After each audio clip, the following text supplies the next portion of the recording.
to be here with you guys today. Always have to shake out the jitters a little bit when I first get up here. So I'm just gonna pray. That seems to be the best way to do that. God, you have been in this space before the beginning of time. You know each person that's supposed to be here and in their seat today. God, would you let the words that come out of my mouth today be your words? Only your words, Jesus. May every breath in this space be filled with your breath. God, thank you for being here. Thank you for your peace and your presence. Give us hearts to receive. Amen. So I'm here today talking on the last message of the series, Crowded Table.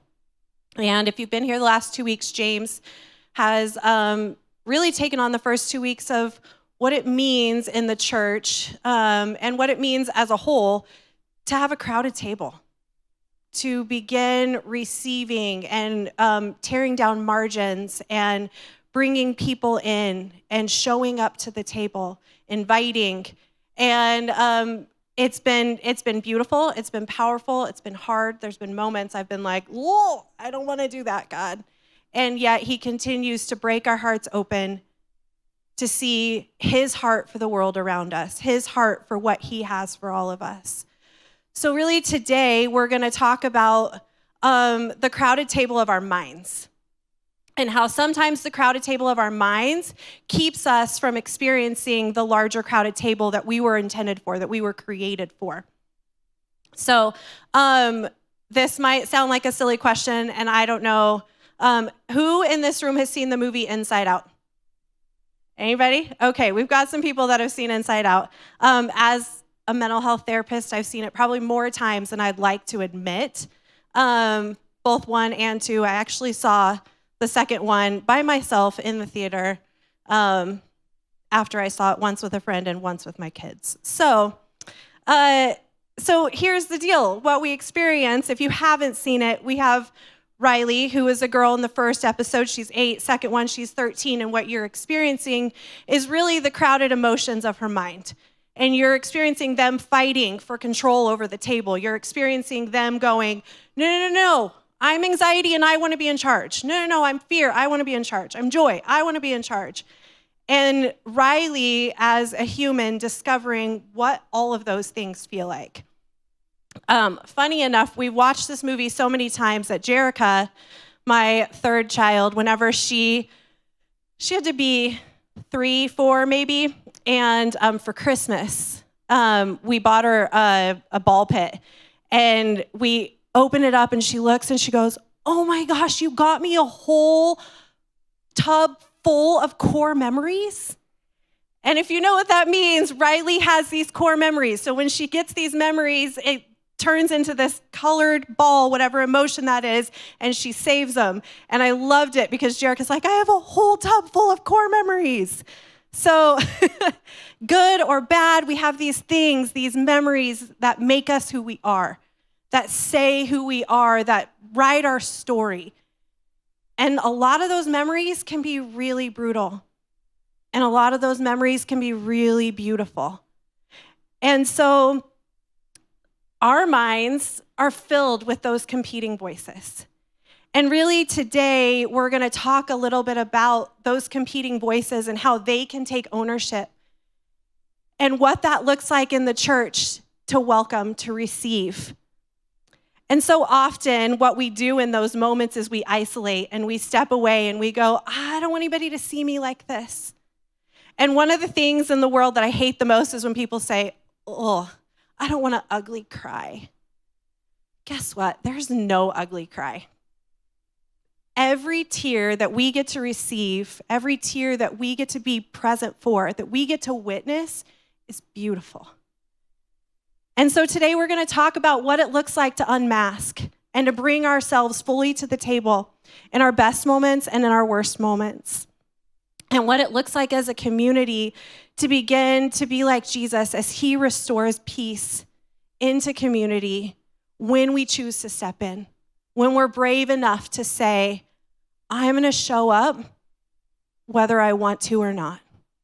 And if I'm really honest, after this last week, I don't feel capable of giving this message, and yet I feel 1,000% capable, probably because I've navigated all of this in the last week. I've navigated that crowded mind, that mind that tells me my shame story. I'm not enough. I shouldn't do this. Don't do this. This is what history tells you. This is what your shame tells you. And again and again and again, God said, then show up anyways. Show up in the middle of all of it. I don't have to have everything together because he does. And so my prayer is that his words in my brokenness show up. That his words in my lack of words show up. That his breath shows up in this space today. Today we're going to get to talk about one of my favorite scriptures in Mark 5. And we're really going to talk about the battleground of the mind. And so in Mark 5, really, I'm going to recap just a tiny bit of where Jesus was at in his ministry here, because I feel like that's important. It's an important part of the story. So Jesus had just come, he's in the middle of his ministry, and he had just come from preaching to crowds and crowds of people, and he's like, I'm tired. I want to go rest. And so he leaves. He gets in the boat with his disciples, and on his way to this passage that we're gonna go into is when Jesus calms the storm. And if you don't know the story, Jesus is asleep, exhausted, worn out, and and then all of a sudden there's a massive storm. So I don't know how big the body of water was, but big enough for the disciples to be scared and to wake him up from his sleep, and him to be like, what is going on? And they come out and they're like, Master, what do we do? And he comes out and he calms the storm. And I really see this a little bit as a precursor to what we're going to see. So physically, Jesus calms the storm in the water. And then we're going to walk into Jesus calming the storm of this person's mind. So we see the beauty of Jesus crossed all the way over. And then literally right after this, he goes right back to do something else. So the significance in that is Jesus is intentionally and purposefully saying, you are important enough for me to come and show up. You are important enough for me to make my way all the way here to be with you. Nothing with God is not intentional. It's always intentional. There's always purpose. It wasn't by accident that he showed up. He wasn't unaware of what he was walking into. He knew exactly what he was walking into. And so here we go, Mark 5. I'm just going to read it, and then we're going to plow through it. They went across, so we're starting in verse 1. We're going to go through 1 through 20. They went across the lake to the region of, I'm going to say this wrong. I should have asked James beforehand. Geranasenses. I said it wrong. When Jesus got out of the boat, a man with an impure spirit came from the tombs to meet him. This man lived in the tombs, and no one could bind him anymore, not even with a chain. For he had often been chained hand and foot. But he tore the chains apart and broke the irons on his feet. No one was strong enough to subdue him. Night and day among the tombs and in the hills, he would cry out and he would cut himself with stones. When he saw Jesus from a distance, he ran and he fell to his knees in front of him. He shouted at the top of his voice, "What do you want with me? Jesus, Son of Man, Most High God, in God's name, please don't torture me." For Jesus had said to him, "Come out of this man, you impure spirit." Then Jesus asked him, "What is your name?" So this is significant here. I'm going to pause for just a second. In ancient days, to call out an impure spirit, you had to know the name first. But the beauty of what we see here is Jesus called out the impure spirit and then said, "What is your name?" Asserting that he had already won the battle. He had already defeated this enemy that was in this man's mind. So he didn't have to say, "What is your name?" okay, now can I have permission to do that? He called out the impure spirit. And then he says, what is your name? So the impure spirit says, my name is Legion, for we are many. So legion represents, in that time, like a military term for under siege. So this man had a mind that was under siege. It was under attack. And he begged Jesus again and again not to send him out of the area. At that time, a large herd of pigs was feeding on the nearby hillside. The demons, the impure spirit, begged Jesus, send us among the pigs, allow us to go in them. He gave them permission, and the impure spirits came out and went into the pigs. The herd, of about 2,000 in number, rushed down the steep bank into the lake and were drowned. It's such an interesting story to me because you really think about it. I'm like, 2,000 pigs? Like, just take a second and imagine that. 2,000 pigs just running off a cliff. 2,000. You guys, 2,000. That is the amount of what was going through this man's mind. I'm not enough. I'm not good enough. Think about it. What are the thoughts when your mind is crowded? What are the thoughts? What are the thoughts that crowd your mind? What are the things that tell you I'm not enough? I shouldn't be here. I'm stupid. I'm dumb. I'm fat. I'm ugly. I'm not worth it.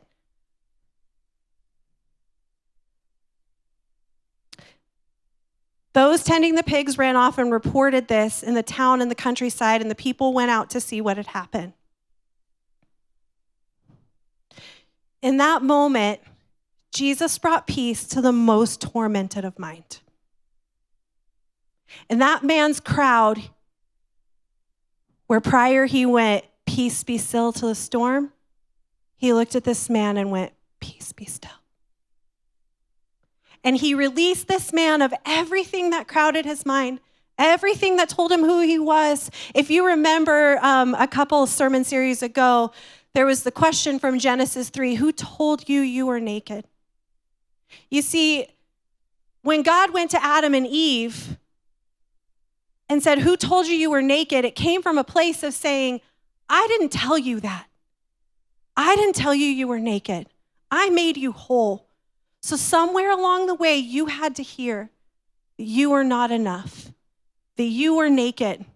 Somewhere along the way, that's what you heard. And this is really a moment of that, right? Like Jesus looks at this man and he goes, who told you you're naked? Peace. Let's come back. Come back to your original design, who I created you to be. We're going to go back in verses 2-5. It says, this man lived in the tombs and no one could bind him anymore, not even with a chain. For he had often been chained hand and foot, but he tore the chains apart and broke the irons on his feet. No one was strong enough to subdue him. Night and day among the tombs and the hills, he would cry out and cut himself with stones.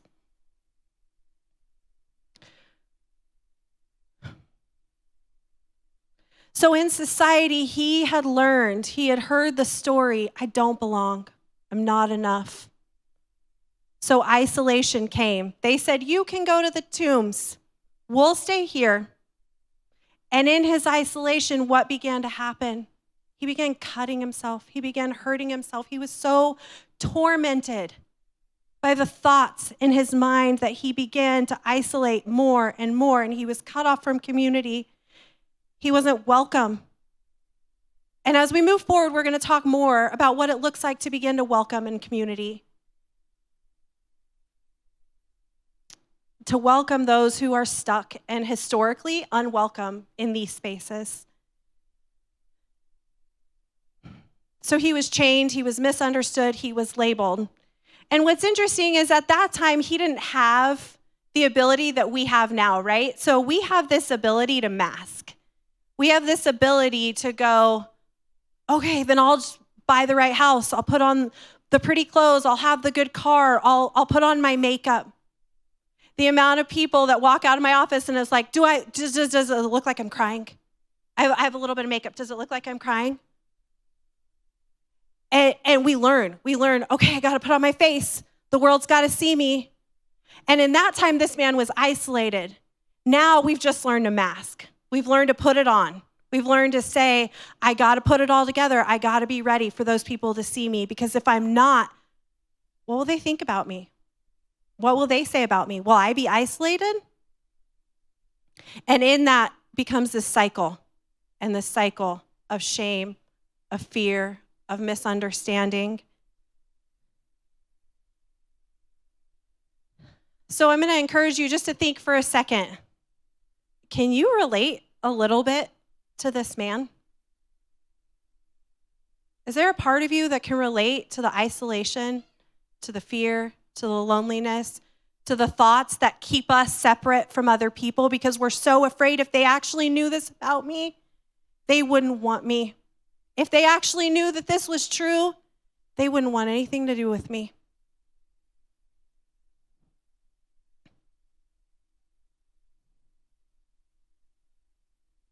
You see, Jesus in this story shows us that he meets us in our isolation. He meets us in the spaces where people don't meet us. And what he says is, I'm going to take your shame and I'm going to restore every single bit of it, because I already did. The day I breathed life into you, I restored you. So we're going to take that story, we're going to release it into the pigs, and we are going to bring peace and calm upon your body, on your heart, and on your soul. In verse 15, it says, when they came to Jesus, they saw a man who had been possessed by the legion of demons, sitting there, dressed in his right mind, and they were afraid. Those who had seen it told the people what had happened to the demon-possessed man and told about the pigs as well. Then the people began to plead with Jesus to leave the region. Okay, so now this man's found in his right mind. They pushed him away. They said, you're not enough. You don't belong. We don't want you. Isolation. The restoration for him was more than removing demons, but it was reclaiming his identity. And so he's in his right mind. He's reclaiming his identity. And the community still fears him. What's the guy supposed to do? We have to, as a community, give the space for people to learn and to grow and to change and to say, I was wrong. I shouldn't have done it. We have to, as a community, see people in their right mind. What we can tend to do is say, that's the box you fit in. That's the box you fit in. That's the box you fit in. This is the box I fit in. Okay, are we all good? We're comfortable. Everybody's comfortable with our boxes? Jesus tore away the boxes and said, you all belong to each other. You all belong to each other. That man on the corner of the street who's talking to himself belongs to us. He is part of who we are. He belongs to us because we belong to each other.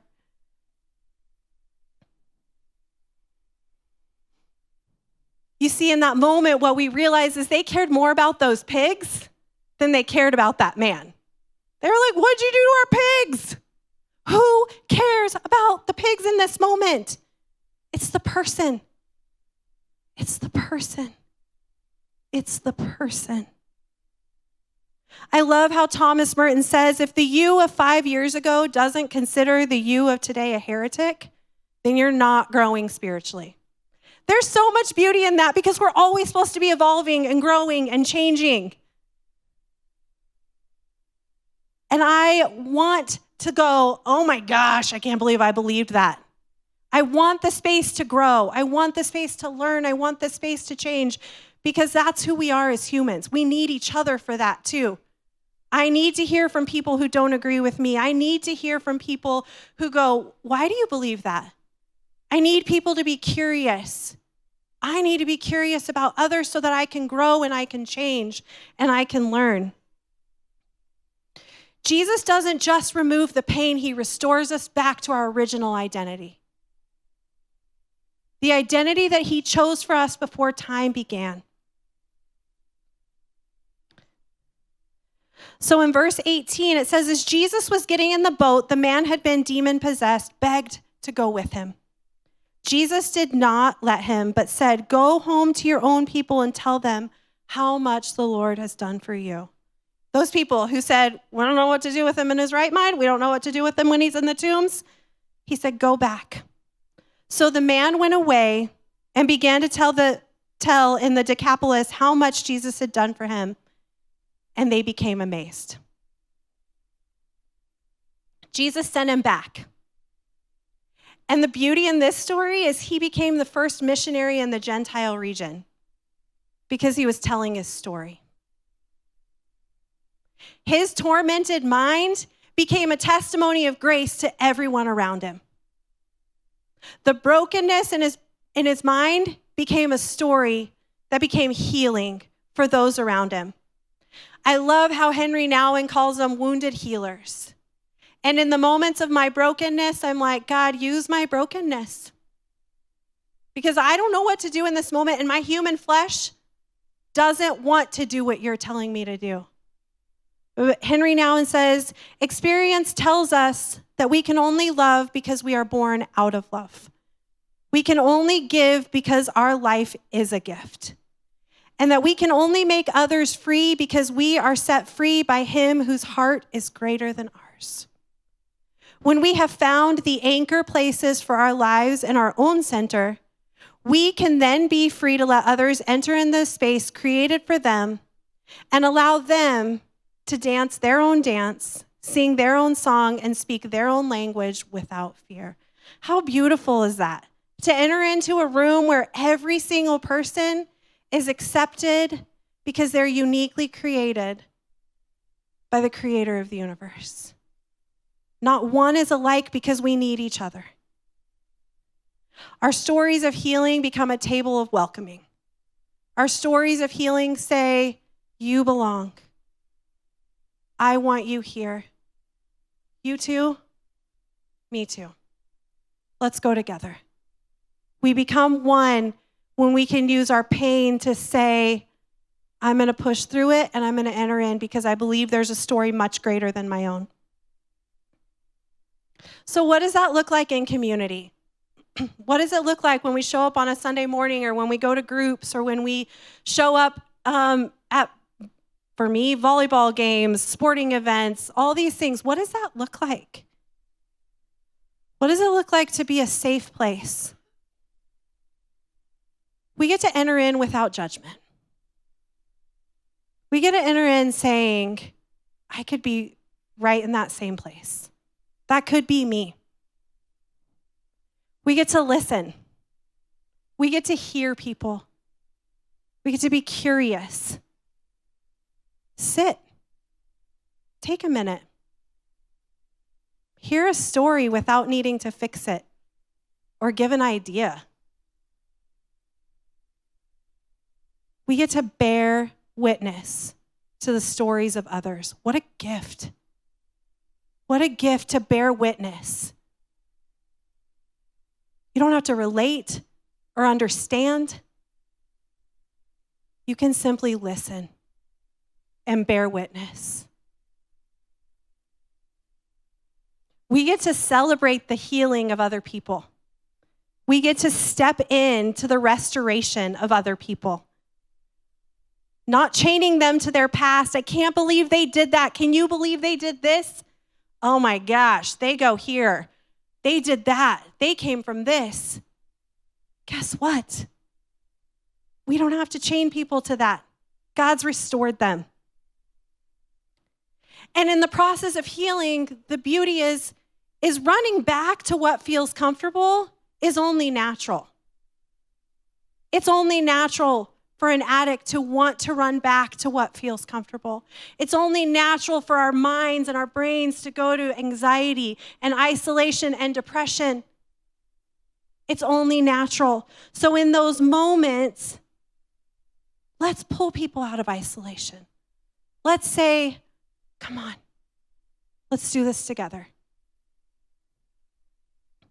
When we release people from shame and welcome them into mercy, we find space for healing and the unveiling of a story that's greater than we could ever imagine. This is where we see hearts changed, minds transformed, and the beauty behind the mask that has named us for so long. We come back to our truest form, our truest identity, and our original design when God breathed life into us. The word that keeps coming to my brain is, what a gift. It literally feels like such a gift to be let in and to bear witness to the story of another. So my question is, are we a place that can welcome that? Are you a place that can welcome that? We get to be, and I say this in every message, but we get to be tangible Jesus to one another. We get to hear the stories of Jesus, and we get to be tangible Jesus to one another. And one of the ways we can do that is we call people by their name, not their struggle. We don't get to say, oh, they have anxiety. Oh, they have depression. Oh, they have bipolar. Oh, they're schizophrenic. No, we get to say, this is Jerilyn. Sometimes anxiety shows up and she trusts me when it does. This is my friend. And sometimes depression shows up. I get to be lucky enough to be the one to get a phone call when it does. We get to be the voice that speaks life when others forget who they are. We get to remind each other that you have a seat at the table. So there's this study that says when you hug for 20 seconds or longer, you release a brain chemical called oxytocin, which is the love hormone. So oftentimes when I'm having a rough morning or I'm rushing about or I'm in my headspace and my mind is crowded, my daughter Isabel will come up to me and she'll be like, all right, Mom, hug me for 20 seconds. And I'm like, oh, that's the last thing I need to do right now because the kitchen needs to be clean and I need to get this done. I need to get to this done. I need to get this done. And she goes, nope, hug me for 20 seconds. So I sit there and sure enough, my heart rate starts to slow. My nervous system starts to regulate. I begin to remember who I am. And in that small moment of hug me for 20 seconds has turned into a place where I come back. I come back to myself. I come back to who God says that I am. She didn't have to say anything. She just was present. She noticed. Hug me for 20 seconds. On your worst day, you belong. In your hardest moments, you belong. When you are lonely, anxious, depressed, fearful, stressed, raging, you belong. When you are exhausted with the complexities and the rat race of this life and in this world, we get to take a breath together. You are not alone and you belong. Band, you can come on up. What voices are crowding your mind today?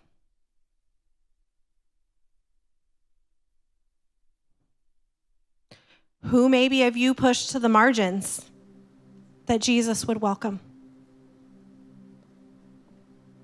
Jesus in this day continues to bring the most tormented of minds to peace.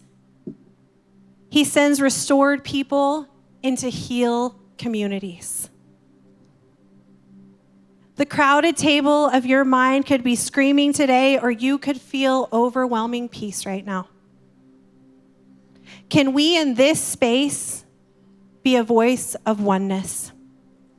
Can we welcome, include, invite, ask questions, listen to understand, be with, show up, sacrifice an extra 20 to 30 minutes, have a meal, be brave enough to offer our story, and continue to say, we are in this together. I may not know what to say right now, but I'm going to offer you my presence, and I'm going to hold space for you, for me, for us. Carl Rogers, one of my favorite psychologists, says, in my experience, there are situations of the empathetic way of being the highest priority. When the other person is hurting, confused, troubled, anxious, alienated, terrified, when they are doubtful of their own self-worth, uncertain to his identity, the gentle and sensitive companionship of an empathetic stance, accompanied by attunement, provides illumination and healing. In such situations, it is, I believe, the most precious gift that one can give to another. The very end of that passage, Jesus says, "Go home to your people and tell them how much the Lord has done for you." Every day in my work, I get the gift of witnessing beauty and courage of men and women who bring their brokenness to the table. I get to witness that. Again, what a gift. You see, it's not a burden to be led into another story, and you were not designed to even understand their story. We are meant to bear witness, to listen, to hear, and to see another through the lens of compassion, grace, and their truest design of being created as the beloved. When I am struggling, I talk to James, or I call my friend Jacqueline. When the voices dominate my mind and I forget my truest design, I look to my people and they bring me back to the table. They remind me of who I am. There's no need to relate or understand, but to simply witness. And they bring my shaky, sweaty hands back to the table, reminding me of my truest design.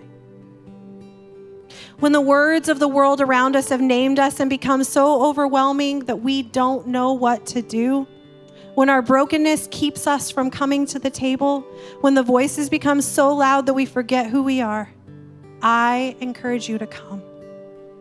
To find the courage to fall into your belovedness, to be welcomed and reminded of your belovedness. We are simultaneously broken and beloved. But both things can be true at the exact same time. And when we forget, be the wounded healer and remind. Ask Jesus, who needs to be reminded of your belovedness today? I'm going to ask you to stand with me as we prepare for communion. Who needs to be reminded, God, of your belovedness today?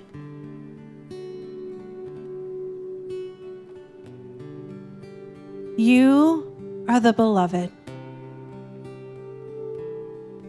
As you come to the table, find someone and remind them, you are beloved. Jesus, thank you. Thank you for being here. Thank you for creating us and designing us. Thank you for being the one that understands when we don't understand. Thank you for being the voice that calls out our truest name and our truest design. It's so simple. Beloved.